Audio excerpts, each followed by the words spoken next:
Hey guys, and welcome to another detailed lap guide for Assetto Corsa Competizione. Today we're going to be taking a look at a hot lap around the gorgeous Suzuka circuit in Japan in the Aston Martin Vantage V8 GT3 car, which SideMax Motorworks is currently piloting in this year's GT3 Endurance Series hosted by the SimGrid. As always, make sure you smash that like button and subscribe for more content. Enjoy! While the Aston is a great choice for endurance racing due to its mind-blowing pace in the rain and general forgiveness, it's not the best car for one-lap pace, especially at Suzuka.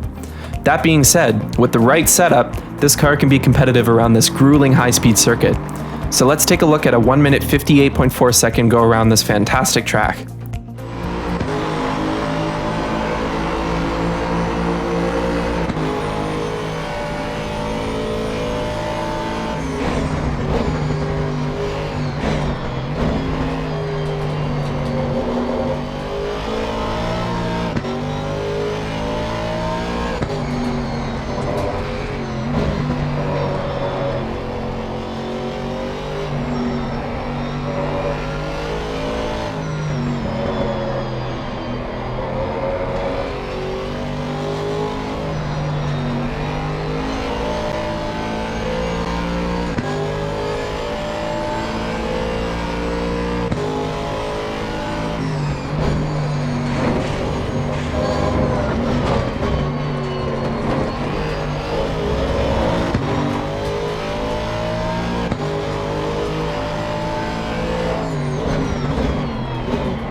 Corners 1 and 2 can be treated as one giant double apex corner.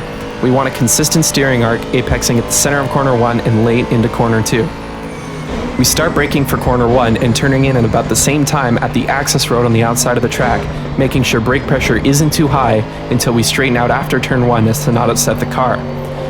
Turn 2 is deceptively slow. We want a late apex here so we can carry as much speed as possible into the S's. The first left-hander of the S's is very close to flat out, but we lift slightly to allow for some rotation, using the inside curb before turning into the fast right-hander right up on the curb again. Entry to the next left-hander isn't prioritized. We just make sure we're using all of the curb on the inside before turning into the deceivingly long right-hander here. We apply some brake pressure to ensure the car rotates around this corner, and make sure to stay on the inside on the exit so we can widen the arc for Dunlop curb as much as we can. Using all the track on entry to Dunlop and turning in, we can use this curb a little bit on the inside. You'll notice through most of this section that the throttle stays deployed to some extent. Momentum and patience is key here to ensure that we keep our minimum speed as high as possible and keep our momentum as high as possible throughout that entire section of the track.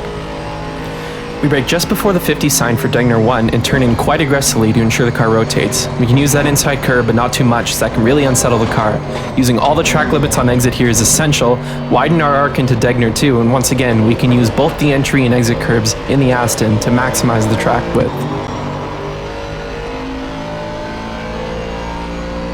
The hairpin coming up is extremely tricky. We want to make sure we brake just before the end of the curb on the right side of the track, braking in a straight line and apexing right at the center of the corner. Accelerate smoothly and in a straight line to ensure minimum wheel spin. The exit of the hairpin here is massively important, as we'll lose time all the way through the long, wide open corner 12 if we have any wheel spin. And as mentioned, corner 12 here is completely wide open. We don't really have to think much. We just keep the inside line.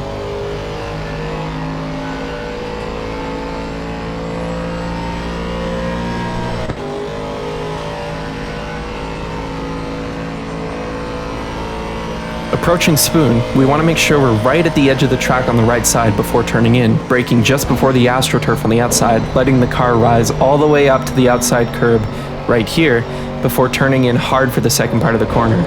We leave the car in third gear here once again to ensure that we have maximum grip and no wheel spin on exit. Once again, the exit to Spoon is incredibly important as we need to keep our speed up through the back straight as high as we can. We can use some of that exit curb, but make sure you don't abuse the track limits, as that can have your lap deleted instantly.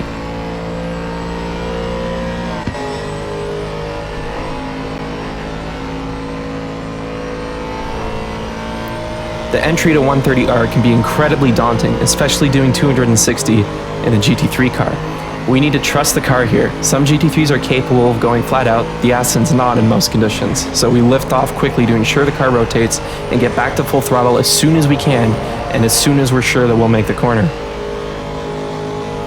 Braking for the chicane is directly before the 100 mark. We brake in a straight line with lots of trail braking here to munch that inside curb, then straight line the left-hander as much as we can to maximize exit speed onto the front straightaway. The nice thing about the Aston is we can absolutely eat those curves through the triangle. Coming up to corner 18, the last corner on the track, it's a wide open right-hander. We just need to make sure that our steering is as open as possible and the car's going in a straight line so we get minimal wheel spin coming out of the Casio triangle there. Sometimes we can really get some oversteer and wheel spin and that'll slow us down all the way down the front straightaway. Coming up to the line to finish the lap right now. Thanks so much for watching, guys. Make sure you catch the remainder of the SimGrid Endurance series on YouTube and hit those like and subscribe buttons. We'll see you next time.